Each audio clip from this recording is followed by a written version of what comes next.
কালকে সন্ধেবেলা হঠাৎ করে আমার ছেলে আমাকে বলল, মা, স্কুলের জন্য একটা হাতের কাজ তৈরি করতে হবে।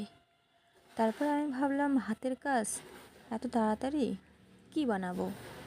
তা আবার সন্ধেবেলা, দোকানও যেতে পারবো না কোনো জিনিস আনার জন্য। তারপরে ভাবছি যে ঘরে যেটা আছে সেটা দিয়ে একটা ইউনিক কিছু জিনিস তৈরি করি। অনেক ভাবার পরে আমি একটা জিনিস, কী জিনিস বানাবো সেটা বের করলাম।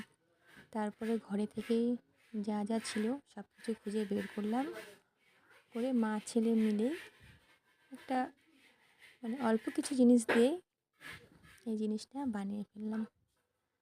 তো এই হাতের কাজটা বানাতে আমার বেশি সময় লাগেনি, 1 ঘন্টা মতো সময় লেগেছিল। আরও কম সময় লাগতো, ওই যে ছেলের সঙ্গে কাজ করছিলাম জন্য ছেলে একটু বেশি বিরক্ত করছিল। যাই হোক, তো হাতের কাজটা ঠিক